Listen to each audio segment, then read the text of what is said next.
Aquí, en Radio News, la editorial del señor Oscar Muñoz. Aquí en Radio News.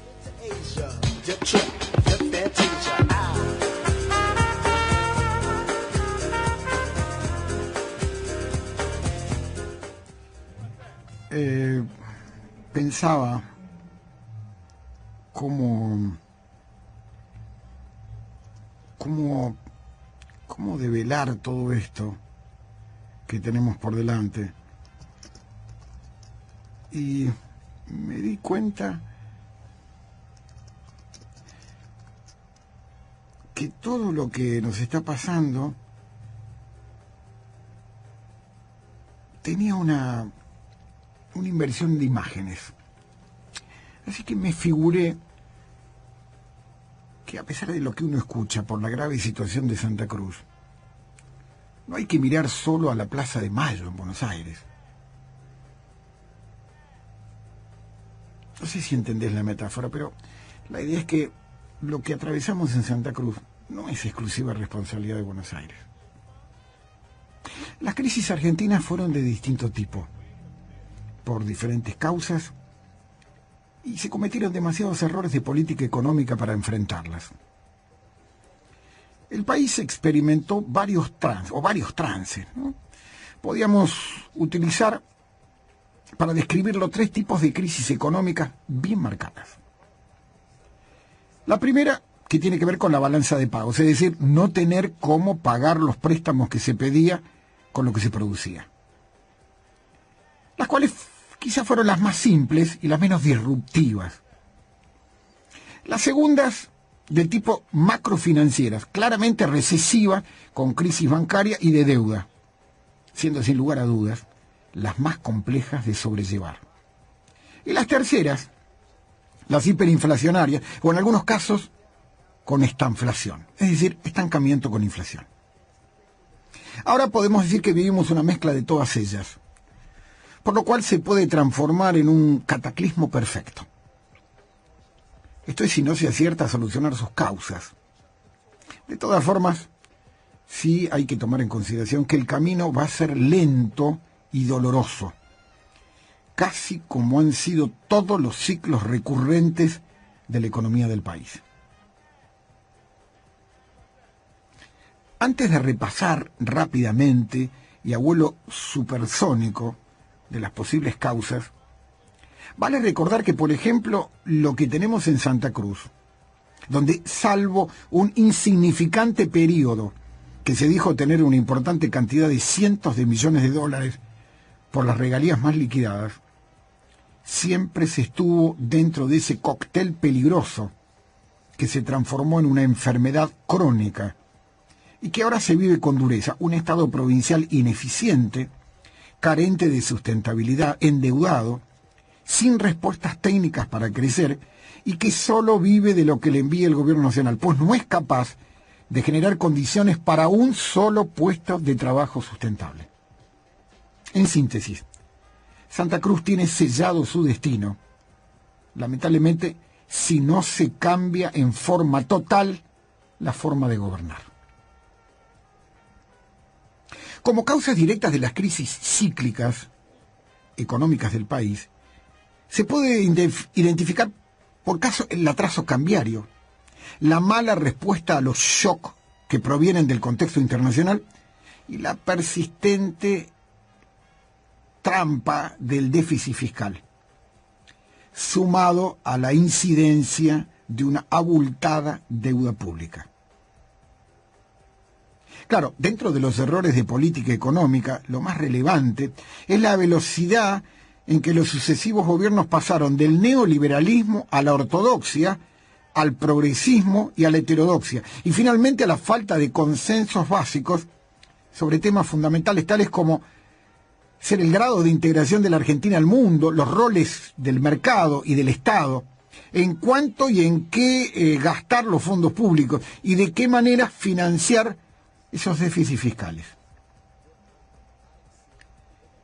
Ahora estamos en el medio de esta crisis, con aire de emergencia, que seguramente solo se calmará con más dólares del Fondo Monetario Internacional, un ajuste fiscal severo, pero que si no se trabaja en modificar estructuralmente la economía del país, o sea, si seguimos sosteniendo 20 millones de planes sociales con menos cantidad de población económicamente activa, el déficit del Estado se podrá maquillar cosméticamente, saldremos adelante unos años, se crecerá, tal vez se logre tranquilidad, hasta que otro virus internacional nos contagie y volvamos a estar en otra crisis, en parte externa y en parte autoprovocada.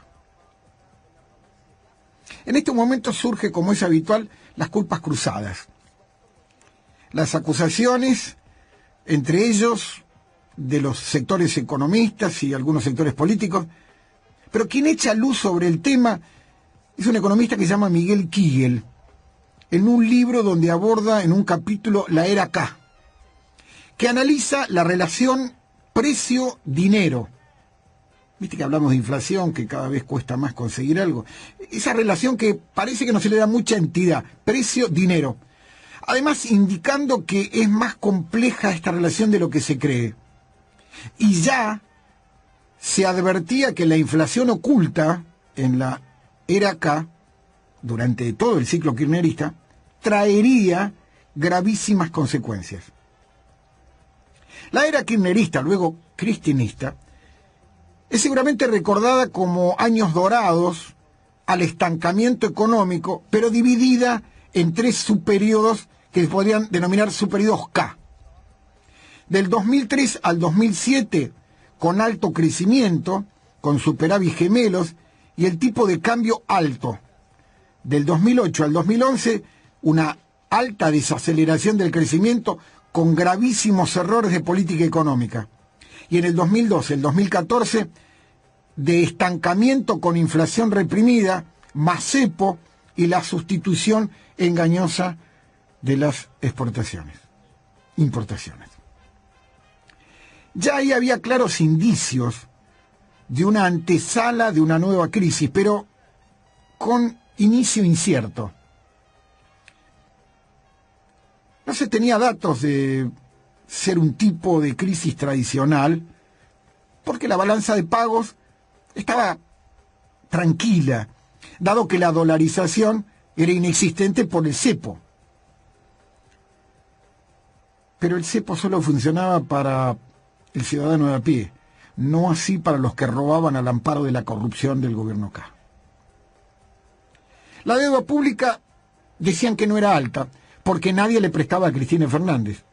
Se manejaba la idea de vivir con lo nuestro, imprimiendo billetes por cantidades impresionantes y aumentando el gasto sobre el Producto Bruto Interno a un récord histórico nunca visto del 42%. Hay que recordar que en los últimos 2 años de Cristina Fernández se rompían los cajeros porque solamente había una categoría de billetes, los billetes de 100 pesos. Aparte de ese récord histórico de gasto, arrancaron con 26% de Duhalde para terminar en el 42%. Todo sumado a una notoria escasez de reservas en el Banco Central para soportar cualquier vaivén económico o golpe internacional. Lo de Cristina Fernández era la bomba de tiempo perfecta. Y el último y más peligroso componente, los atrasos gemelos. Atraso cambiario y atraso tarifario. Por eso, la grieta, a pesar de la emergencia, crece en forma silenciosa e implacable. El disgusto que sentimos ante las ideas que no nos son afines es proporcional al grado de apego que tenemos a las propias o a la poca disponibilidad de cambiarlas por otras. Cuanto más apego tenemos a un dogma, más disgusto sentiremos cuando nos enfrentamos a los contrarios. Es más fácil deducir que no es la idea del otro lo que nos causa molestia, sino nuestro rechazo a aceptar puntos de vista diferentes. No es la creencia el problema, sino nuestra posición contraria a ella. Difícilmente en 2 años, 3 o 4, se pueda eliminar la grieta. ¿Qué pasa con el militante, con el ciudadano de a pie, que no pueden sentarse en una mesa y pactar un grupo de ideas comunes que nos permitan superar esta difícil situación? Tal vez la explicación esté en lo que hay que hacer. Es durísimo reducir el gasto, poner a trabajar a millones de personas que se les ha acostumbrado a vivir de un plan sin entregar nada a cambio. Ya hay una generación que nació y vio a sus padres vivir del Estado, sin ninguna prestación. Tenemos millones de ni estudian ni trabajan. La franja etaria más vulnerable son los pibes, los jóvenes, que fracasan y abandonan el estudio y que se suman a esta tromba de pobreza, carencias intelectuales, adicciones, exceso y violencia. Estamos rifando nuestro mayor y mejor capital, el humano. Las generaciones por venir van a profundizar las asimetrías sociales. Los que tengan estudio podrán acceder a una vida normal. Aquellos desplazados del sistema vivirán en la marginalidad de la cual muy pocos podrán salir. La máquina de picar carne, como en ciclos anteriores, está avanzando a pasos agigantados. El Observatorio de la Deuda Social Argentina de la Universidad Católica advirtió que la pobreza en el país está aumentando y que esta dramática situación afecta principalmente a los pibes. El análisis del contexto económico y social del país de esta universidad indica que está aumentando la pobreza y el riesgo es que las personas que habían salido en el 2017 ahora vuelvan a caer. De acuerdo a los últimos registros de la universidad, la pobreza se ubicará en el torno de 33/35 pobres. Y la indigencia pasaría a afectar a 1 de cada 10 argentinos. Todo revelaría que en lo que va del 2018 ya hay 8 millones de personas pobres más en la Argentina. Las cifras sobre lo que ocurre en Río Gallegos, en Santa Cruz, son todo una incógnita. Pero no hay que ser muy estudioso para darse cuenta que la policía de la provincia discretamente vigiló en los supermercados, marcando un indicio que hay sectores vulnerables que están aumentando y no reciben la contención necesaria.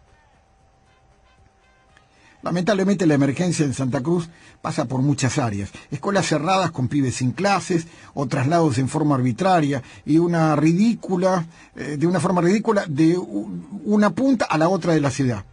Porque el colegio está cerrado, sin luz, sin calefacción, porque le retiraron los medidores. O que los médicos hagan manifestaciones frente a la casa de gobierno para que los atiendan. O que la Caja de Servicios Sociales administrada por la Cámpora haya encontrado ahora la excusa del aumento del dólar para justificar su ineficiencia y la falta de insumos y medicamentos. Estos son algunos emergentes de una mala administración del gobierno provincial. Ya no cuenta la excusa de la quiebra o la falta de recursos en Santa Cruz. Los ciclos negros de mala administración, ajuste y despilfarro han sido y siguen siendo una constante, ahora agravado por los reyes de las equivocaciones de la política económica de Cambiemos en el gobierno nacional. Pero atención a no equivocarse. Esto es solo un condimento, no la causa de los desastres que vivimos hace años en la provincia. La culpa la tiene quien se oculta detrás de las chapas en la casa de gobierno aquí en Río Gallegos, y no quien gobierna en la Plaza de Mayo en Buenos Aires. Que Dios nos ayude. Te firmo esto como Oscar Muñoz, esto es Noticias en la Red, y vos como siempre escuchás a Radio News.